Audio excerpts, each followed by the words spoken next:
Good morning again. You know, people who have no peace are not happy people. I left home at 16 years of age and thought at last I could be happy because I'd have the peace I was craving. But it didn't take me long to realise that peace came from within and not from without. The resentment and jealousy that I provoked in my older sister, brother and mother as a child because I was Dad's pet didn't cause me too much concern because it had its compensations.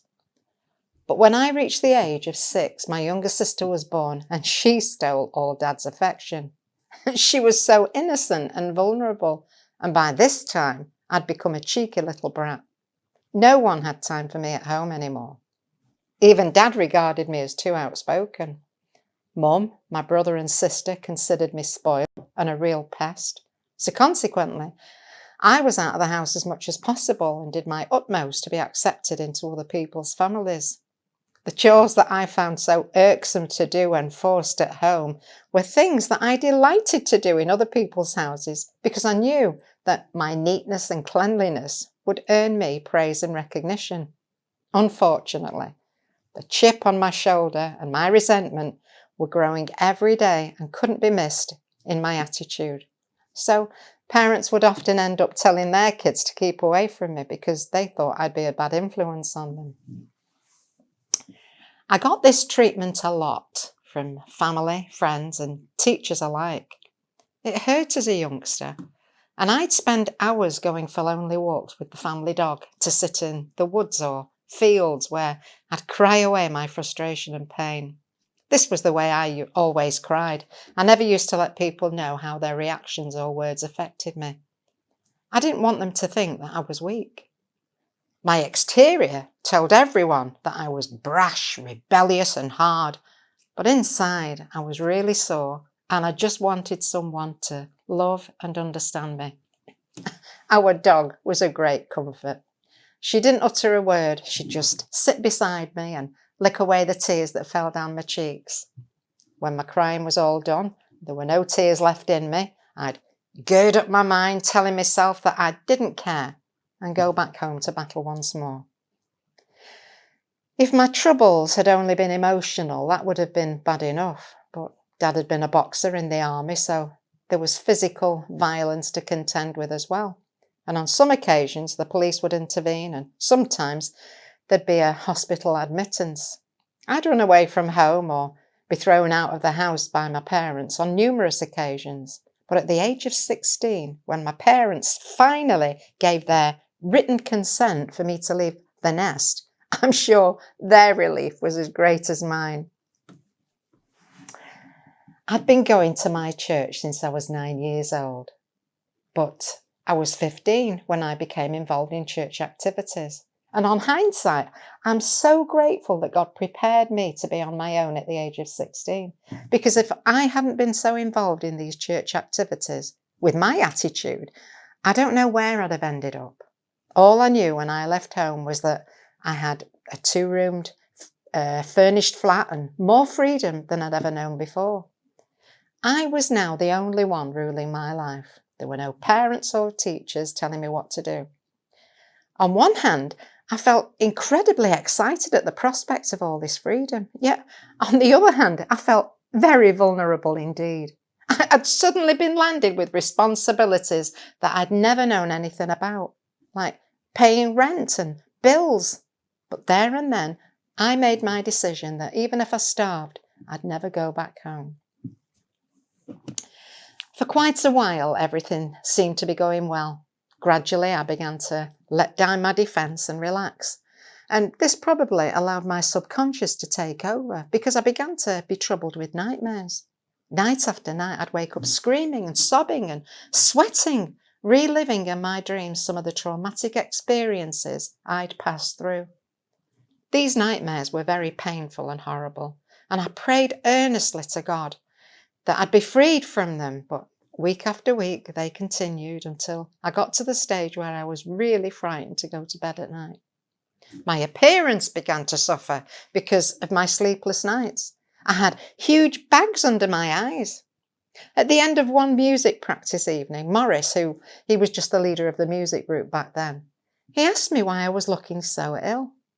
I'd never shared my home life with any member of the church because, well, for number one, I didn't think they'd believe me.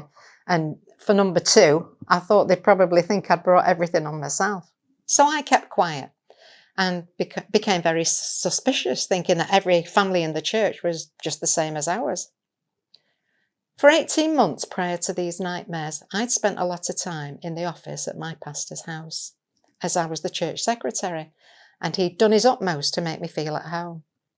After eating the Saturday midday meal with his family, I'd go down into the cellar. He had an office there, and I'd do the church work. But it wouldn't be long before the pastor and I were deep in conversation, and he'd spend hours explaining scriptures to me and talking about God in such a way that sometimes my heart felt as though it would burst with gratitude that God had allowed me to become a Christian. Those times of fellowship and communion I shared with him built me up so much that it made all my past and present difficulties insignificant. I knew he was a real Christian. His lifestyle and family life was so different from my own, and I desperately wanted the same relationship he had with Jesus Christ for myself. It was because Morris was the pastor's son that when he asked me why I was looking so ill, I felt less inhibited to share my problems with him, because I thought he'd be something like his dad and would show me sympathy and understanding. But I was sadly mistaken.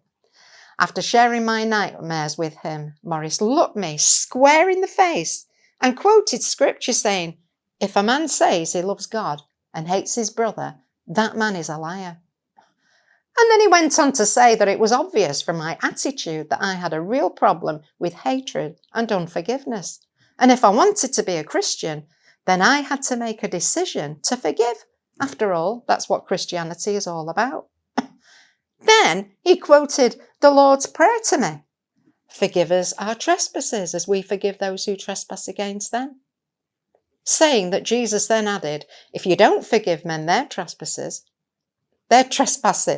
neither will your heavenly Father forgive you your trespasses." And where does that leave you, he said. I can't describe the angry feelings that rose up inside me towards Morris at that point. I felt so frustrated.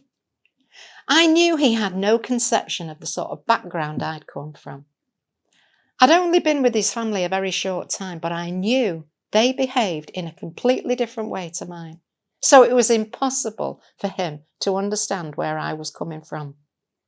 In a rage, I stormed out of the church, and feeling totally justified about my attitude, I vowed that I would not forgive my parents until they asked me for forgiveness. Now, up to this point, I don't think I'd ever truly realised the extent of my hatred and anger towards my mum and dad. There seemed to be a fire burning inside me that I just couldn't quench.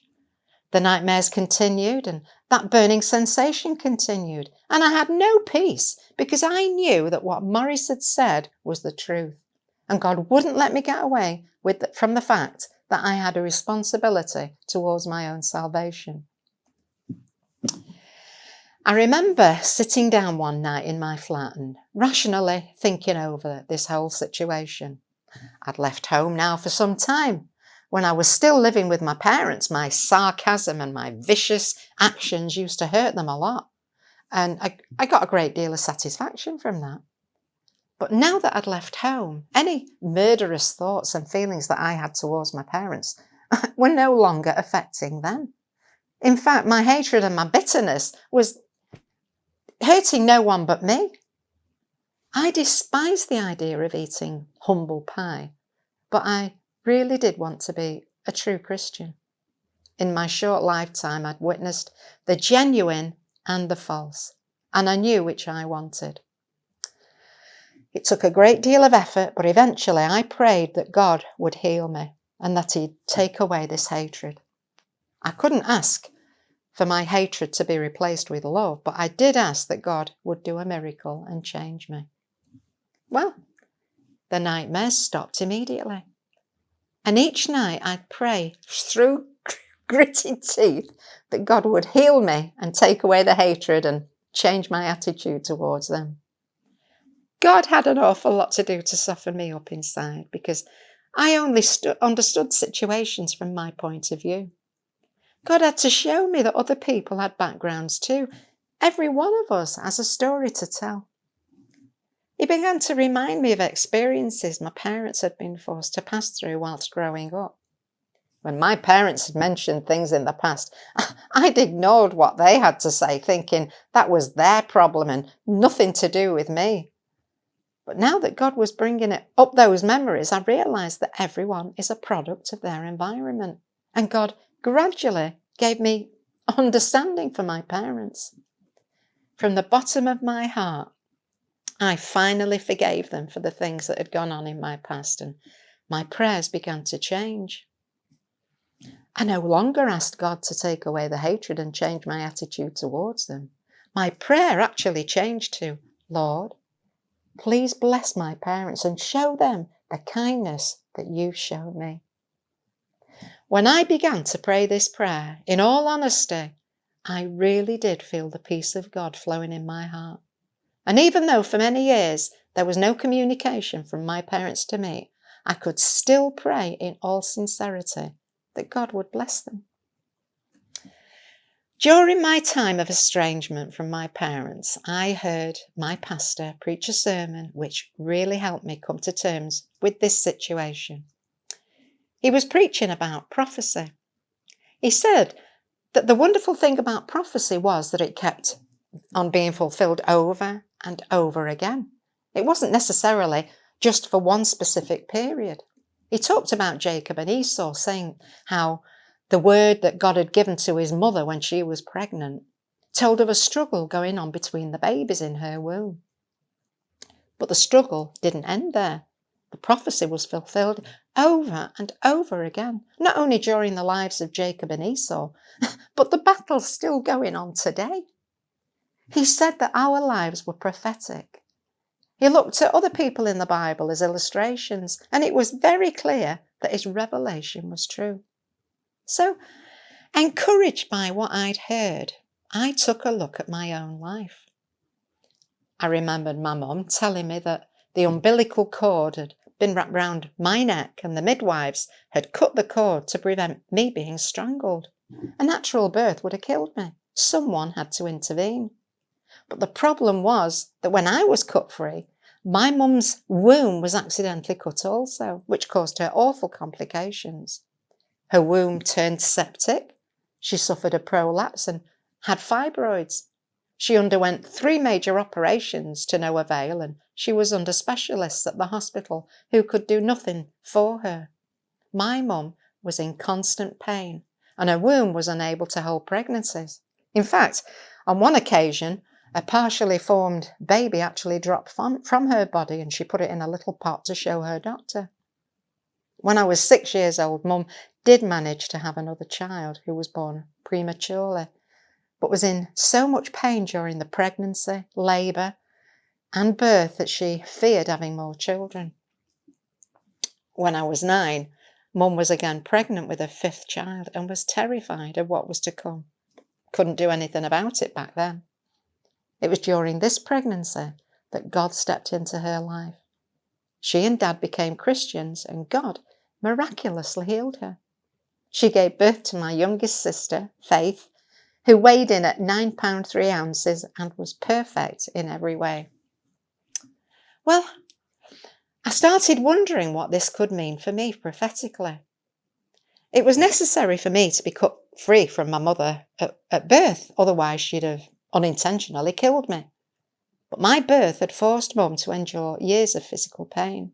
Indeed, it was only when God healed her that she could lead a normal life again. But Mum had always held a grudge against me for the pain she suffered. Giving birth to me had been the cause of it all, and she resented me for that. We'd never got on well together. There'd always been a constant clash between us. But during that service, I began to realise that as God had done a miracle and healed Mum physically, so he needed to do a miracle and heal her spiritually. She was actually powerless to do anything about her condition of heart towards me. The hurt had gone too deep. God had to do a miracle. Even though I could clearly see that this situation was completely beyond my control, it gave me great encouragement to know what I was to pray for. I began asking for God to do a miracle to soften Mum's heart, and did everything I could to bridge the gap between us. I did things in secret. I did things openly, but nothing changed her attitude. She was as hard as nails. Even Ministers tried to intervene to get us together, but she'd have none of it, saying emphatically that she didn't want reconciliation, even though she was a Christian. Well, I gave birth to my first child in November 1991 and decided to send her a photo of myself, Morris, and little Nathan with a Christmas card that same year. Surely the sight of a little grandchild would soften her. But obviously, I thought wrong. Within a couple of weeks, the card and the photo were returned with the envelope stating in large print that they no longer knew me. When Nathan was 2 years old, I decided to drop in on my parents unannounced. I rang the doorbell and then I hid out of sight of the little spy hole in the front door so that they couldn't see me. The door opened and I popped my head out saying, "Hi!" and I beamed a great big smile at my mum. She was shocked to see me, to say the least, and she asked what I wanted. I said I'd called to see her and asked to be invited in. "Well," she said, "you'd better come in then. There's no point arguing on the doorstep for all the neighbours to see." They were very curt with me, but I was so friendly and exuberant that I just bamboozled my way back into their lives. Morris and Nathan were in the car outside, so I brought them in. And Dad immediately made a fuss at Nathan, as he adores kids, and everything seemed okay. But it didn't last long. With every visit I made, there were always sarcastic references to the pastor, who was now my father-in-law, which I found really hard to stomach. I realised that the reconciliation, this reconciliation, was completely one-sided. It had all come from me. I'd forced Mum into this situation, and she wasn't comfortable. I decided to leave well alone and allow God to bring about the miracle in his own way. Then it would be real. I continued to pray, fast, cry, anything to attract God's attention to what was going on in my family. And I begged him to do something about it. Eventually, God did speak to me, and he told me he couldn't heal somebody who didn't want to be healed, but he could raise the dead. At last, I understood. I had to treat Mum and Dad as though they were dead, like Lazarus or Jairus' daughter in the Bible, because then God could do a miracle by bringing them back to life, and he alone would get the glory, and not man because they had interfered. So from that moment onwards, I stopped all my communication. No birthday or Christmas cards, no visits, nothing. And I waited 7 years for the miracle. But when it happened, it was so simple and easy. Myra, my oldest sister, paid Mum and Dad a visit from Australia, and whilst in the country, came to see me. I had a couple of apple trees in the garden and I knew Mum enjoyed baking, so I asked Myra to take some for her. The next time Myra came to see me, she brought some choc ices, which apparently Mum couldn't fit into a freezer. When Myra had gone back home to Mum's house, I rang my parents to thank them. Dad answered the phone, and after saying a quick, "Thank you for the choc ices," I put the phone down. Well, Myra went back home to Australia, and a couple of days later, I had a phone call from Mum.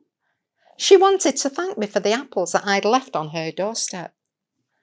But I hadn't left any apples on her doorstep.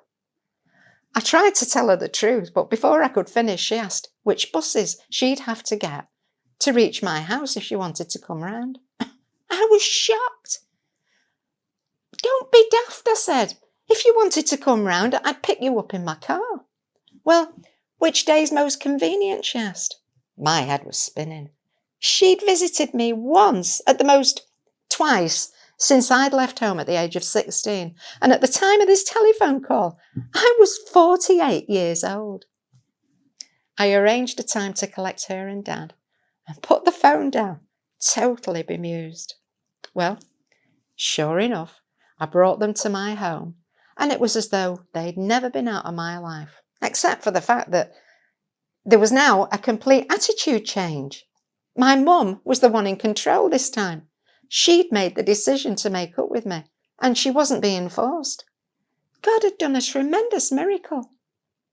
Morris showed Mum and Dad around our offices and shared our work and vision with them. They were so impressed that the next time they saw us, they gave us a financial gift of £1,000 each. I didn't even know that they had £100 between them to rub together. Mum began going to all the house group meetings that Morris had, and sometimes she even came into the offices to help us get our challenge bulletins out. From being totally antagonistic, they became allies and they blessed us. You know, it took many years for this miracle to happen. I was 9 years old when God healed my mother physically, and I was 48 years old when God healed her spiritually. That took 39 years for me to see this promise come to pass. But I'm so glad I didn't have to wait all those years to have peace with God. I'm so thankful for those nightmares because God exposed my problem to me. I'm so grateful that Morris was brutally honest with me because I'd exposed my hard heart. I'm so grateful God gave me the desire to be a real Christian because if he hadn't, I could have ended up wallowing in my bitterness for the rest of my life instead of making things right. We may not always be able to have peace with men, but as Christians, we have no excuse for not having peace with God. And bitterness and unforgiveness are the two major hindrances to true peace with God in our hearts. God bless you.